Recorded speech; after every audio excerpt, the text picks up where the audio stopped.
You've felt it before, right? A song comes on, you hear a certain speech, or you read just a few lines of a poem, and whoa, it just hits you. It can feel like it completely changes how you see the world, creating this incredibly powerful emotional echo inside you. So that really makes you wonder, how on earth does a poem create such a strong connection? What's the actual mechanism at play here? And maybe the most important question of all, is that power always used for good? That's exactly what we're going to unpack in this explainer. To get this, let's start with a really simple question. What is love? Now, if you look it up in a dictionary, you'll get a very clear, logical definition. Something like a strong feeling of affection. But poetry? Poetry takes a completely different road. See, the secret weapon of poetry is that it doesn't just tell you things. Instead, it uses implication.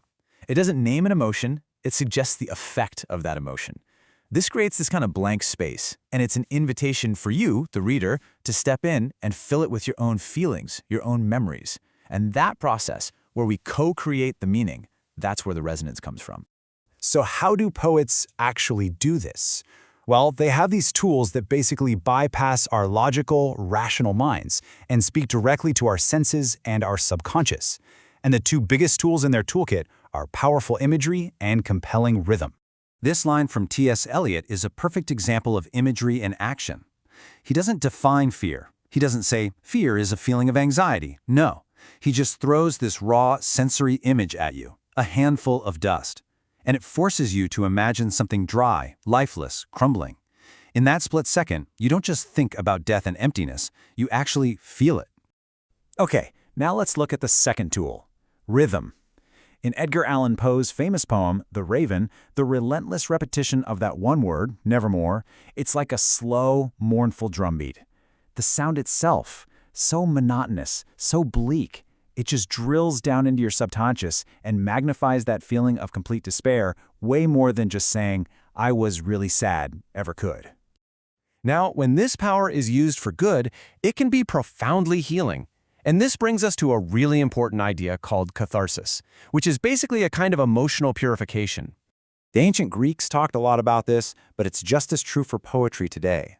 A great poem can take a deeply personal pain and, by giving it this universal voice, it can offer a path to healing, not just for the poet, but for all of us reading it.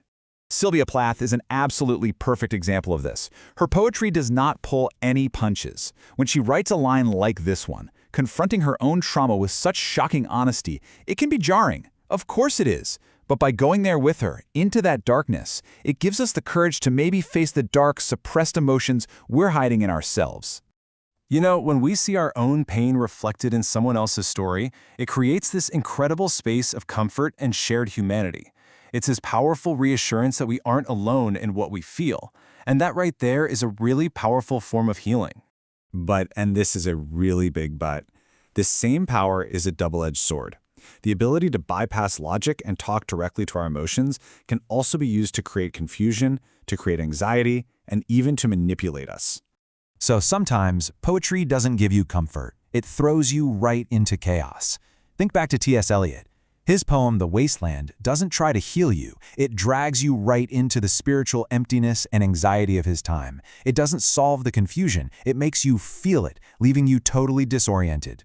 And that feeling of disorientation becomes truly, deeply dangerous when this emotional power is deliberately weaponized.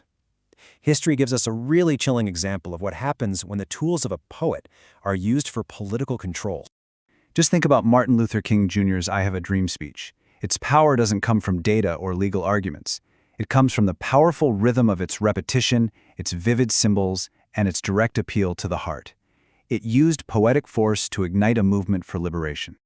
Now, look at this, a Nazi propaganda slogan. Do you notice the structure? That same punchy rhythm, the same use of simple, powerful symbols. It's the exact same poetic technique. And this brings us to the most critical question of this whole explainer.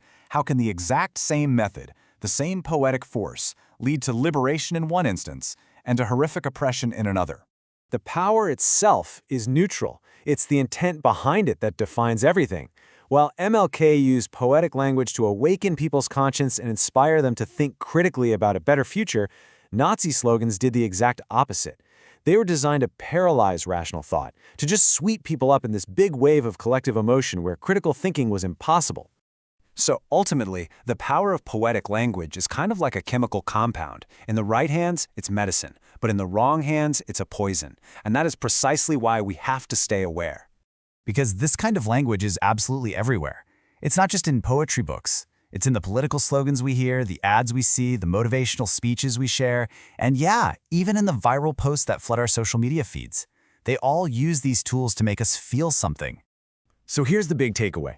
The next time you feel that powerful emotional pull from a speech, or a song, or a slogan, don't just stop at the feeling itself. Take one more step.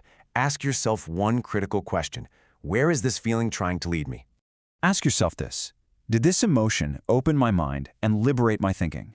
Or did it shut down my ability to question and just make me more confused, sweeping me along with the crowd? Recognizing that difference is how we can harness the incredible beauty of this power without falling victim to its danger. This entire explainer was based on the fascinating insights from the book Why is Poetry Dangerous? By Young-Won Kong. If you want to dive deeper into all of these ideas, you can find the book available for purchase on Amazon.